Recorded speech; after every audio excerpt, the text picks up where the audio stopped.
भागवत पुराण दसम स्कंद 28वां अध्याय। वरुण लोक से नंद जी को छुड़ाकर लाना। भागवत पुराण दसम स्कंद 28वां अध्याय। वरुण लोक से नंद जी को छुड़ाकर लाना। श्री सुखदेव जी कहते हैं, परीक्षित, नंद बाबा ने कार्तिक शुक्ल एकादशी का उपवास किया और भगवान की पूजा की।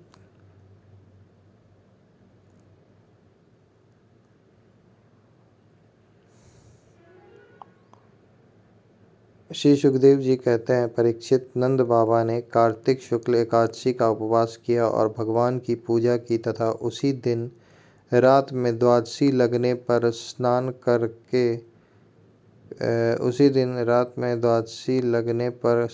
करने के लिए यमुना जल में प्रवेश किया। नंद बाबा को यह मालूम नहीं था कि यह असुरों की वेला है, इसलिए वे रात के समय ही यमुना जल में घुस गए। उस समय वरुण के सेवक एक असुर ने उन्हें पकड़ लिया और वह अपने स्वामी के पास ले गया। नंद बाबा के खो जाने से व्रज के सारे गोप, श्री कृष्ण, अब तुम ही अपने पिता को ला सकते हो। बलराम, अब तुम्हारा ही भरोसा है। इस प्रकार कहते हुए रोने पीटने लगे। भगवान श्री कृष्ण सर्वशक्तिमान हैं एवं सदा से ही अपने भक्तों का भय भगाते आए हैं।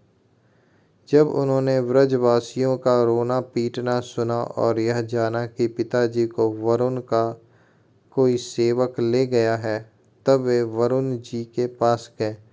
जब लोकपाल वरुण ने देखा कि समस्त जगत के अंतर्राष्ट्रीय और बहिरेंद्रिय जब लोकपाल वरुण ने देखा कि समस्त जगत के अंतरेंद्रिय और बहिरेंद्रियों के प्रवर्तक जब लोकपाल वरुण ने देखा कि समस्त जगत के अंतरेंद्रिय और बहिरेंद्रियों के प्रवर्तक भगवान श्री कृष्ण स्वयं ही उनके यहाँ पधारे हैं, तब उन्होंने उनकी बहुत बड़ी पूजा की। भगवान के दर्शन से उनका रोम रोम आनंद से खिल उठा। इसके बाद उन्होंने भगवान से निवेदन किया। वरुण जी ने कहा, प्रभु, आज मेरी शरीर धारण करना सफल हुआ। आज मुझे संपूर्ण पुरुषार्थ प्राप्त हो गया, क्योंकि आज मुझे आपके चरणों की सेवा शुभ अवसर प्राप्त हुआ है। भगवान, जिन्हें भी आपके चरण कमलों की सेवा का सुअवसर मिला, वे भवसागर से पार हो गए। आप भक्तों के भगवान, वेदांतियों के ब्रह्मा और योगियों के परमात्मा हैं। आपके स्वरूप में विभिन्न लोक सृष्टियों की कल्पना करने वाली माया नहीं है, ऐसा श्रुति कहती है। मैं आपको नमस्कार करता हूँ। प्रभु, मेरा यह सेवक बड़ा मूढ़ और अनजान है। वह अपने कर्तव्यों को भी नहीं जानता। वही आपके पिताजी को ले आया है और कृपा करके उसका अपराध क्षमा कीजिए।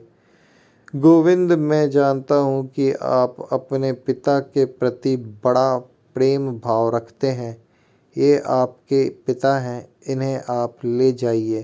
परंतु भगवान, आप सबके अंतर्यामी, सबके साक्षी हैं, इसलिए विश्व विमोहन श्री कृष्ण, आप मुझ दास पर भी कृपा कीजिए। श्री सुखदेव जी कहते हैं, परीक्षित, भगवान श्री कृष्ण ब्रह्मा आदि ईश्वरों के भी ईश्वर हैं। लोकपाल वरुण ने इस प्रकार उनकी स्तुति करके उन्हें प्रसन्न किया। इसके बाद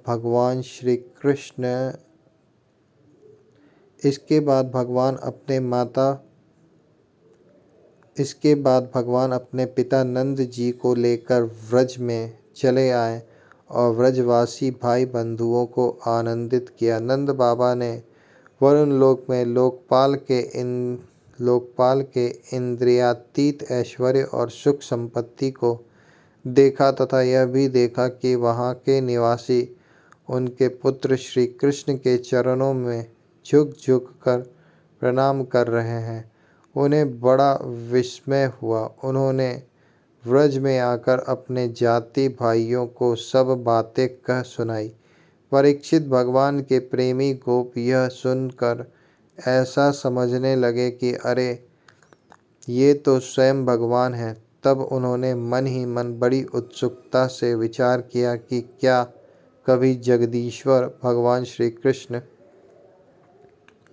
हम लोगों को भी अपनी वह मायातीत स्वधाम, जहाँ केवल इनके प्रेमी भक्त ही जा सकते हैं, दिखलाएंगे। परीक्षित भगवान श्री कृष्ण स्वयं सर्वदर्शी हैं, भला उनसे यह बात कैसे छिपी रहती।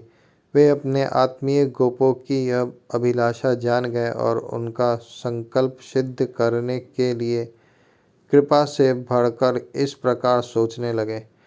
इस संसार में जीव अज्ञान व शरीर में आत्मबुद्धि करके भांति भांति कामना और उनकी पूर्ति के लिए नाना प्रकार के कर्म करता है। फिर उनके फल स्वरूप देवता, मनुष्य, पशु, पक्षी आदि ऊंची नीची योनियों में भटकता फिरता है। अपनी असली गति को, आत्मस्वरूप को नहीं पहचान पाता।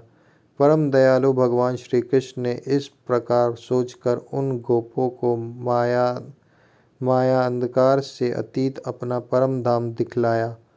भगवान ने पहले उनको उस ब्रह्म का साक्षात्कार करवाया जिसका स्वरूप सत्व, ज्ञान, अनंत, सनातन और ज्योतिष स्वरूप है तथा समाधि निष्ठ गुणातीत पुरुष ही जिसे देख पाते हैं। जिस जलाशय में अक्रूर को भगवान ने अपना स्वरूप दिखलाया था, वही उसी ब्रह्म स्वरूप ब्रह्महृद में भगवान उन गोपों को ले गए। वहाँ उन लोगों ने उसमें डुबकी लगाई। वे ब्रह्महृद में प्रवेश कर गए। तब भगवान ने उनमें से उनको निकाल कर अपने परम धाम का दर्शन कराया। उस दिव्य भगवत स्वरूप लोकों को देखकर नंद आदि गोप परमानंद में मग्न हो गए। वहाँ उन्होंने देखा कि सारे वेद मूर्तिमान होकर भगवान श्री कृष्ण की स्तुति कर रहे हैं। यह देखकर वे सब के सब परम विस्मित हो गए।